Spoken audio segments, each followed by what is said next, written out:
छोटी गंगा है, देव प्रयाग पर ये भागीरथी गंगा अलकनंदा में मिली है, वहां से फिर गंगा नाम हो गया इनका। जब तक ये नहीं थी तब तक अलकनंदा गंगा थी, और इस गंगा से 100 गुना प्रभाव उनका ज्यादा है शास्त्रों में। ध्यान दें आप लोग।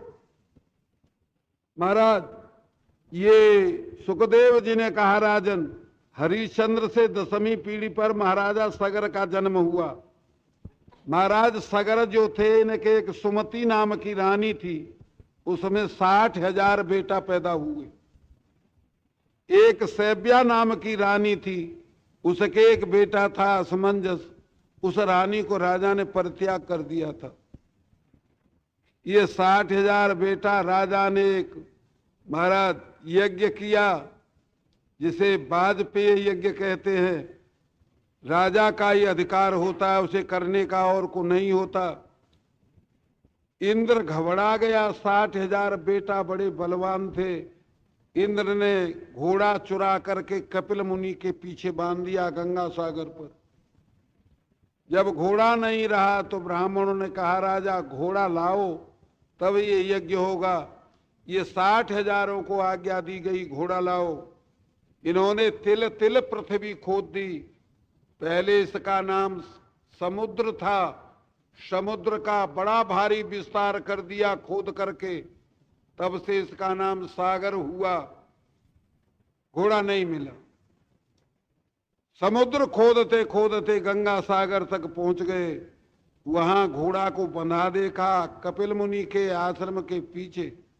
होनहार बस सब के सब मतवाले हो गए। अरे ये चोर घोड़ा खोल करके लाया है और नेत्र बंद करके बैठा है, ये नहीं पहचान पाए ये साक्षात नारायण है। कपिल देव जी ने इनका शोर सुन करके अपने नेत्र खोले। ये 60,000 जल करके राख की ढेरी हो गए। राजा को घोड़ा नहीं मिला। राजा ने वो जो रानी छोड़ दी थी सैब्या, उसका बेटा असमंजस था, उससे आज्ञा दी, बेटा घोड़ा लाओ खोज करके। ये महाराज असमंजस ने घोड़ा खोजा, नहीं मिला। महाराज अंशुमान हुए असमंजस के, इन्होंने घोड़ा का पता लगाया। अंशुमान ने देखा कपिल देव जी के पीछे घोड़ा बंधा हुआ है। अंशुमान ने कपिल देव जी की प्रार्थना की, हे देव हमारे पूर्वज अधोगति को चले गए, आप कृपा करके घोड़ा दे दीजिए, इनका उद्धार करिए। कपिल देव जी ने कहा, बेटा घोड़ा ले जाओ, अपने बाबा का यज्ञ पूरा करो, और इनका उद्धार करने की क्षमता हम में नहीं है। गंगा मां अगर आ जाएं तो तुम्हारे इनका उद्धार हो जाएगा, ये नरक में नहीं जाएंगे। महाराज अंशुमान ने ला करके घोड़ा दे दिया बाबा को।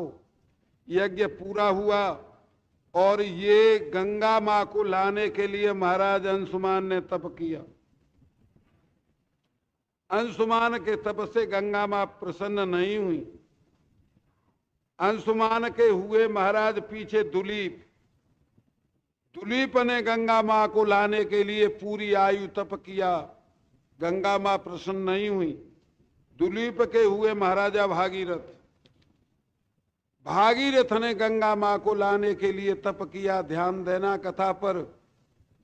जो हमारे पूर्वज नरक में न चले जाएं, उनके लिए प्रयत्न किया जा रहा है।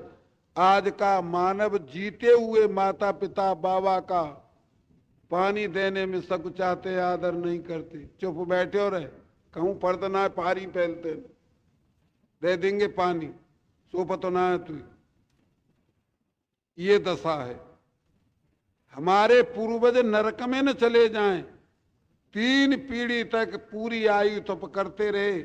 महाराज भागीरथ के तप पर गंगा मां प्रसन्न हुई और प्रकट होकर के कहा, क्या चाहते हो तुम, क्यों मेरे लिए तप करते हो? भागीरथ ने कहा, जननी हमारे पूर्वज नरक में चले जाएंगे, आप कृपा करके इस मृत्यु लोक में आकर के उन्हें मुक्ति दे दें। गंगा मां ने कहा, ये नहीं हो सकता। मृत्युलोक में नहीं आ सकती। दो कारण हैं, इन कारणों के कारण मैं मृत्युलोक में नहीं आऊंगी। कोप धार यथा बेगम पतंत्या में महीतले अन्यथा भूतलम वित्वा निर्भयास्ते रसातलम। देखो बेटा, एक तो कठिनाई ये है कि मैं आकाश से आऊंगी तो पृथ्वी टूट जाएगी, मेरे वेग को कौन धारण करेगा, और मैं रसातल में चली जाऊंगी।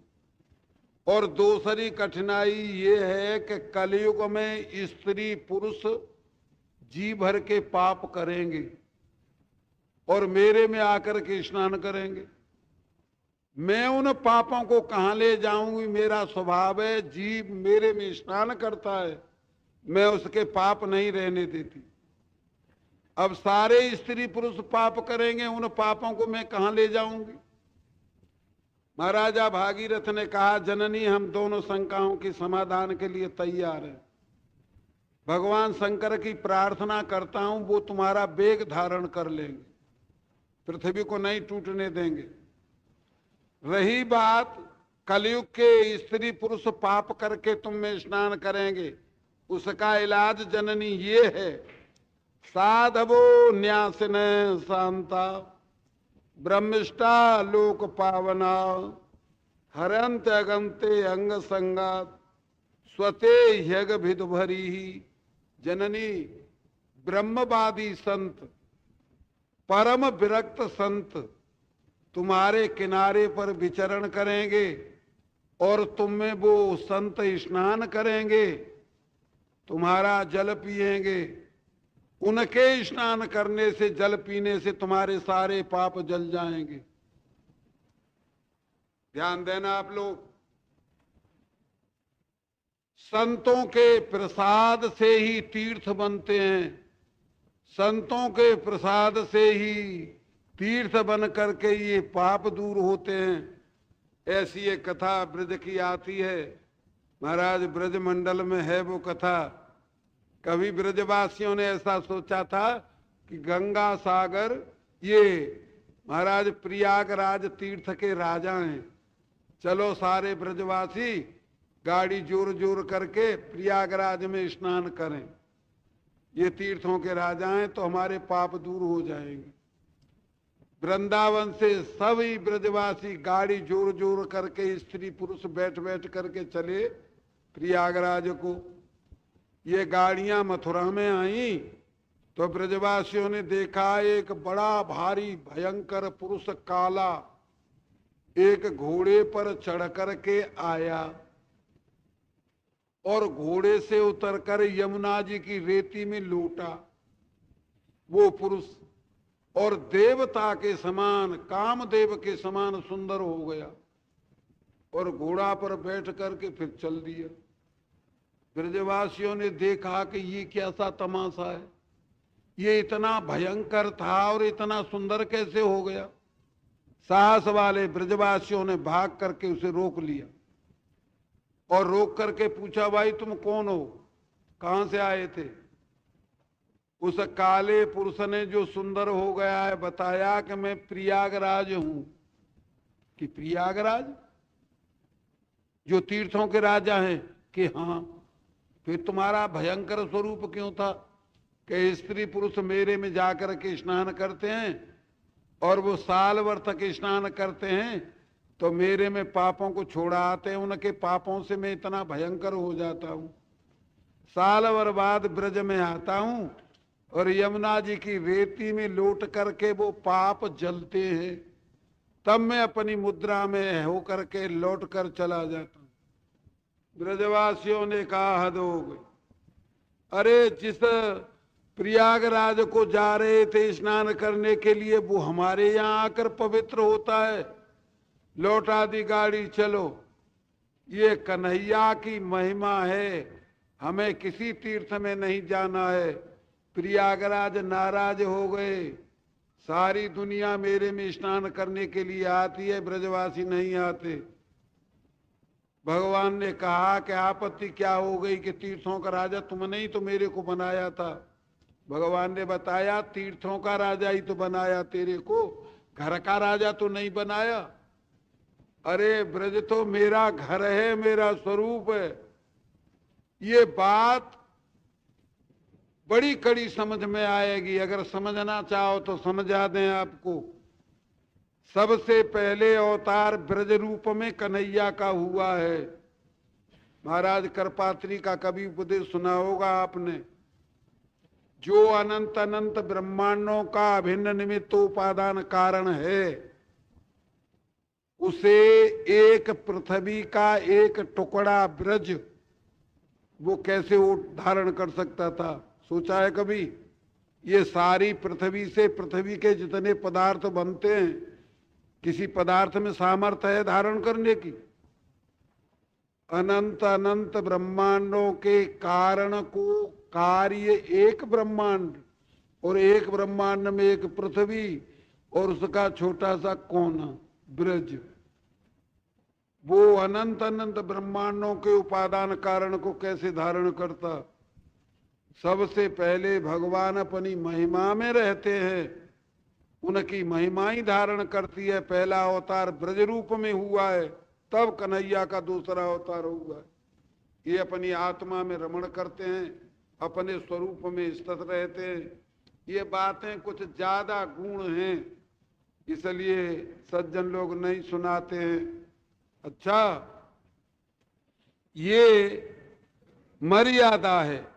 जब गंगा मैया ने ये बात सुनी तो स्वीकार कर लिया, तुम अपने शंकर जी को मना लो, मैं आने के लिए तैयार हूं। महाराजा भागीरथ ने भगवान शंकर की प्रार्थना की। भगवान बड़े दयालु हैं, थोड़ी प्रार्थना पर प्रसन्न हो गए। कहा कि क्या चाहते हो? कि गंगा माँ आना चाहती हैं, आप उनके वेग को धारण कर लो। भगवान शंकर ने अपनी जटा खोल करके हिमालय पर खड़े हो गए, कह दो अपनी गंगा माँ से वो आ जाए। महाराज स्वर्ग से ब्रह्मा जी के कमंडल में थी, ये कल के प्रसंग में सुनाया था तुम्हें। उससे ये गंगा माँ आई और भगवान के शिखर पर आई, शीश पर आई। भगवान शंकर ने सोचा कि इस गंगा माँ को अभिमान हो गया, जटाओं का इतना विस्तार किया कि नीचे उतरने का मार्ग ही नहीं मिला। भागीरथ ने देखा गंगा माँ स्वर्ग से आ चुकी और महाराज के शीश में ये कहाँ चली गई। फिर प्रार्थना की, नाथ गंगा माँ को मार्ग दीजिए। तब भगवान शंकर ने मार्ग दिया। आगे महाराजा भागीरथ, पीछे गंगा। गंगा सागर पर जाकर के महाराज उन ढेरियों को बहाया, तब वे बैकुंठ के लिए गए। ये गंगा माँ की कथा महामुनि सुखदेव जी ने सुनाई, थोड़ा ध्यान देना। विद्वान ऐसा कहते हैं गंगा माँ के 3 स्वरूप हैं। एक स्वरूप है गंगा माँ का जिससे प्राणियों के जीवन निर्वाह होते, प्राण रक्षा होती है। गंगा माँ से उत्तर प्रदेश की बहुत बड़ी सिंचाई होती है, उससे अन्न पैदा होता है, जीवों की रक्षा होती है। दूसरा गंगा माँ का स्वरूप है प्रवाह। प्रवाह में जो स्नान करते हैं वो पापों को दूर कर देती है।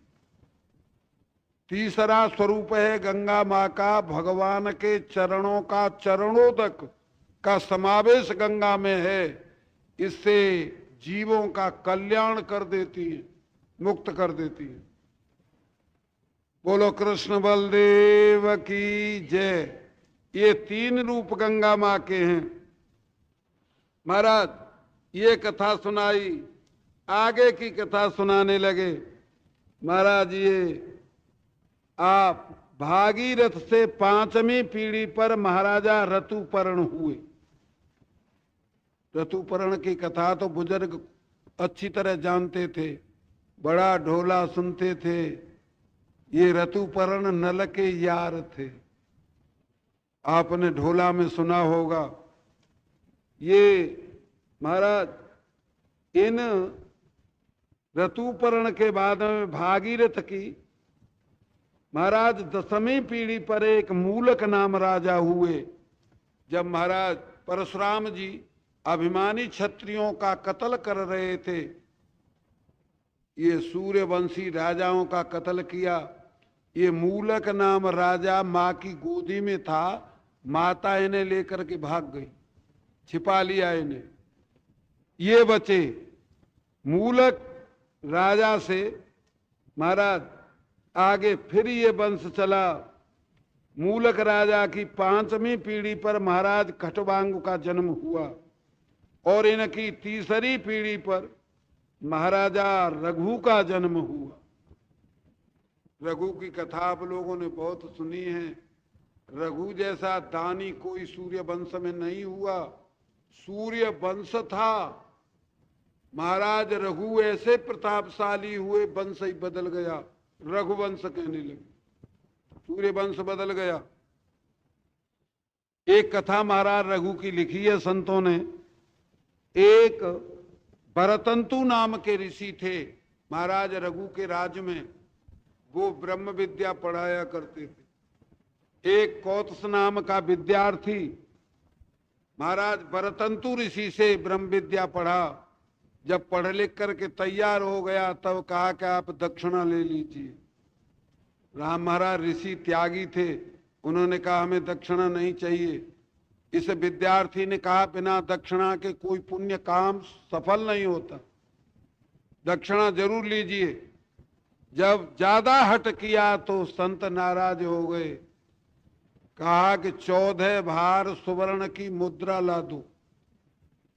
महाराज बचपन से विद्या पढ़ा, परिचय किसी से है नहीं, 14 भार सुवर्ण की विद्या कहां से आमे।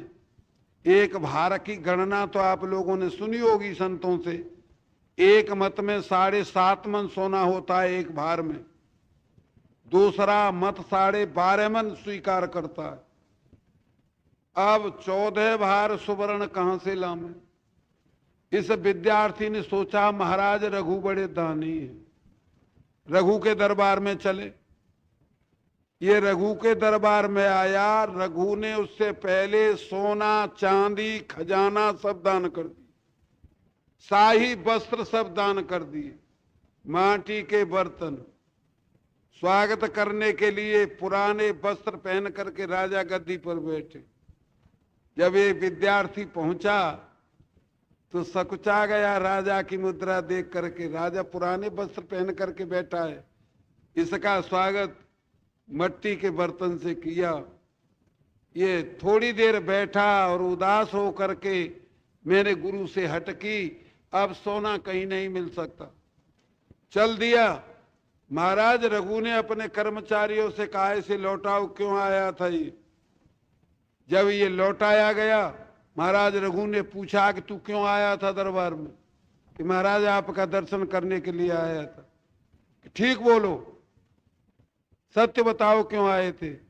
तो बता दी मैंने गुरु जी से हट किया, उन्होंने 14 भार सुवर्ण की मुद्राएं मांग ली, मैं सोना लेने के लिए राजन आया था, तुम पुराने वस्त्र पहन करके गद्दी पर बैठे हो, मट्टी के बर्तन से मेरा स्वागत किया है, मैं उदास और दुखी हो करके चल दी। महाराज रघु ने हंस करके कहा अच्छा बैठ जाओ।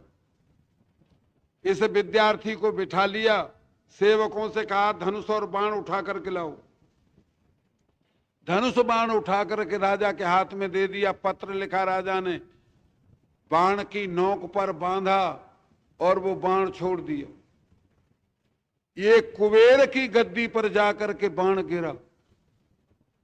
कुबेर ने महाराज रघु का पत्र देखा, पत्र खोल करके पढ़ा, थोड़ा सोना भेज दीजिए, तुरंत सोने की जरूरत है। महाराज कुबेर जी ने अपने अनुचरों को आज्ञा दी, महाराज रघु का जहां तक राज्य है सोने की वर्षा कर दो। अब राज्य में सोने की वर्षा हुई। राजा ने आज्ञा दी सारा सोना इकट्ठा करके इस विद्यार्थी को दे दो। लाखों छकड़ा भर गए सोने में। महाराज विद्यार्थी ने चरण पकड़ के राजा से कहा राजन मैं इतना सोना कहां ले जाऊंगा, मेरे को 14 भार सोना चाहिए। राजा ने कहा तुम्हारे निमित्त आया है ये, मैं राज्य में नहीं रख सकता ऐसे, आप तुरंत ले जाइए। विद्यार्थी ने हट किया। राजा ने कहा जब तक ये सोना राज से नहीं हटा दिया जाएगा मैं भोजन नहीं करूंगा। मंत्रियों ने उस विद्यार्थी से कहा तू आपत्ति कहां से आ गई, चले आगे आगे, हम छकड़ा पीछे ले चलते। कहां है तेरा गुरु?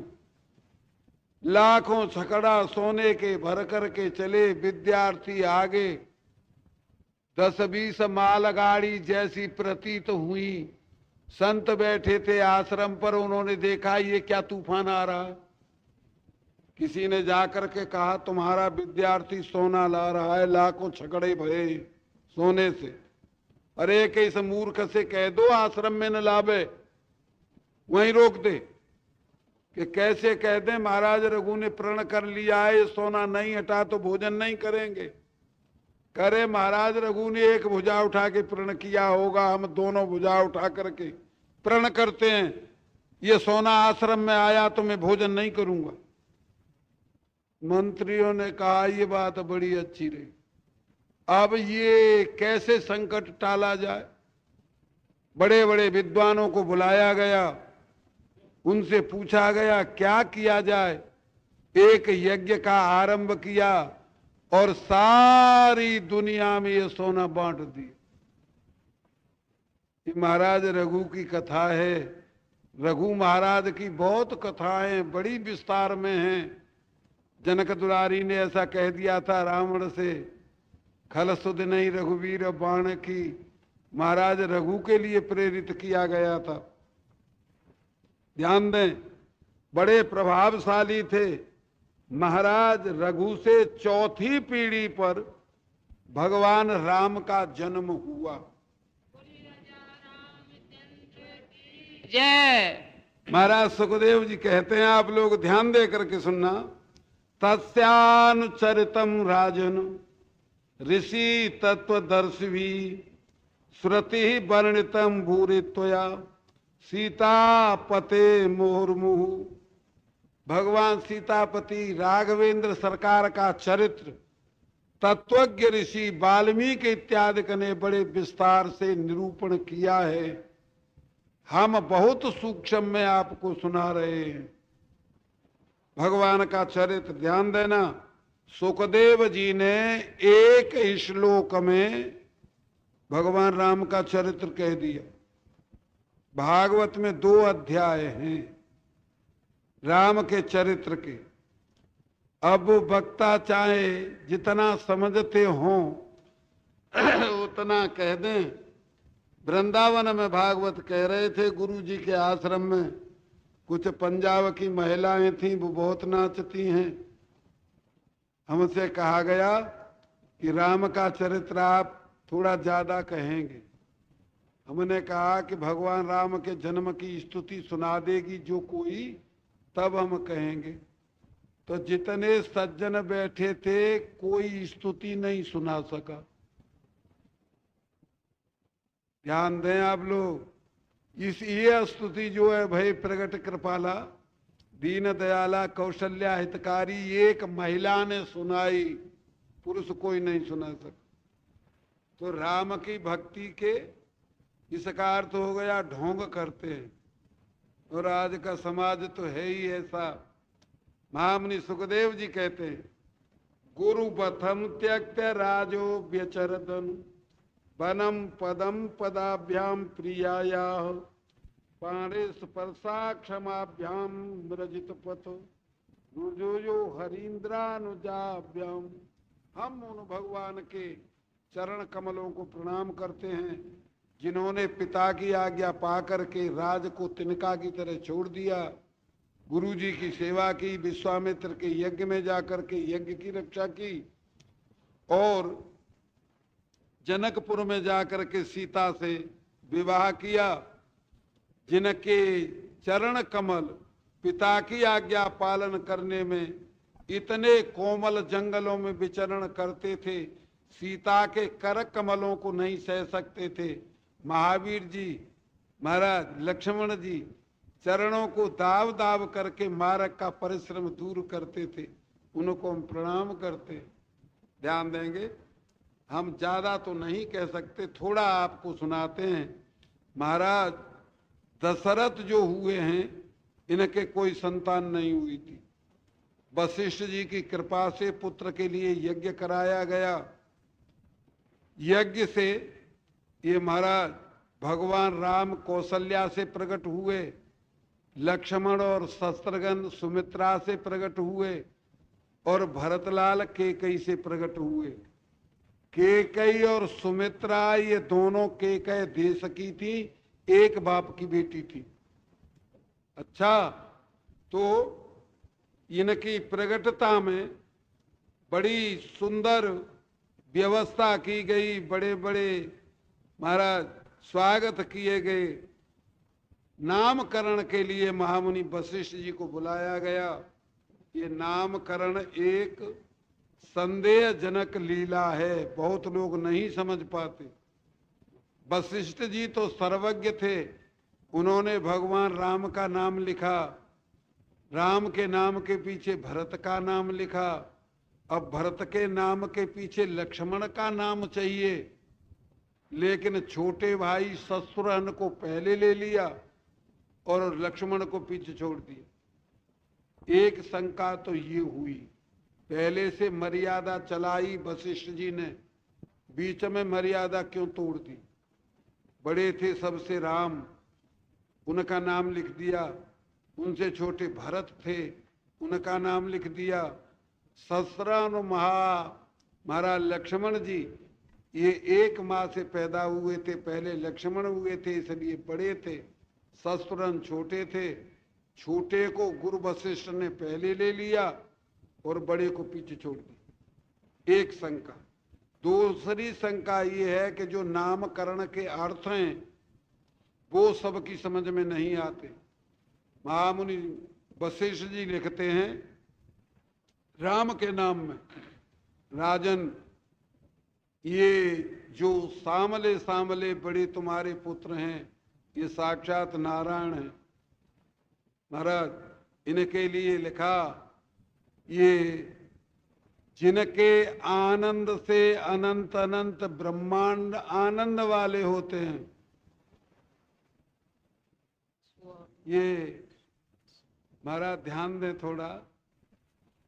राम के लिए लिखा है, सी करते त्रैलोक्य सुपासी। राम जो है, सीकर कहते हैं बूंद को, एक बूंद आनंद से अनंत अनंत ब्रह्मांडों को आनंद करते हैं। अच्छा, जो चेतन घन आनंद राशि, सी करते त्रैलोक्य सुपासी, सो सुखधाम राम अस नामा, अपर लोक लोकन विश्रामा। सारे संसार के ब्रह्मांड के अंग हैं, ये अंगी हैं, ब्रह्मांड सारे के सारे अंग हैं।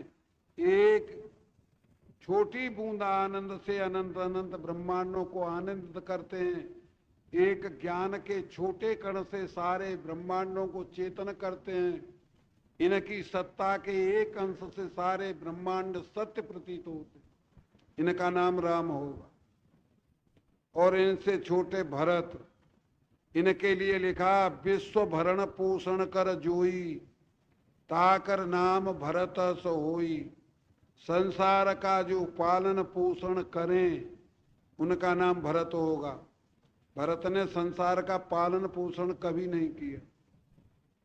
इसका अर्थ था, भरत भगवान विष्णु का अवतार थे। भगवान विष्णु शास्त्रों में पालन पोषण करते हैं ब्रह्मांडों का। अब बड़े लक्ष्मण थे, उन्हें छोड़ दिया, शस्त्रघ्न को ले लिया। जय के सुमिरन तेरे पुनासा, नाम शस्त्रघ्न वेद प्रकाशा। जिसके स्मरण करने से शत्रुओं का नाश हो जाए। जिन्होंने वेदों का प्रकाश किया है, मर्यादा वेदों में है। अविचार मंत्र होते हैं कुछ ऐसे वेदों में, उनका नाम शस्त्रघ्न होगा। शस्त्रघ्न का आज तक स्मरण किसी ने नहीं किया है, किनके बैरियों का नाश हो गया था। यही के सुमिरन ते रिपुनासा, ये अर्थ नहीं घटा। लक्ष्मण जी का अर्थ घटता है लक्षण धाम राम प्रिय सकल जगत आधार, गुरु वशिष्ठ ते ही राखे लक्ष्मण नाम उदार। जो लक्षणों के धाम हैं और सारे सृष्टि के आधार हैं, उनका नाम लक्ष्मण होगा। अब प्रश्न ये रहा कि बड़े का नाम पीछे और छोटे का पहले, ये क्या व्यवस्था थी नामकरण में? और पीछे ऐसा लिखा है तुलसीदास महाराज ने, धरे नाम गुरु हृदय विचारी, कोई संदेह न करे कि भूल से नाम रख गए, ये विचार करके नामों को रखा। धरे नाम गुरु हृदय विचारी, वेद तत्व तब नृप सुतचारी, ये वेद के तत्व हैं, चारों तुम्हारे बेटा। तो बताया संतों ने, बीच में मर्यादा तोड़ने का एक हेतु था। नियम ये है सज्जनों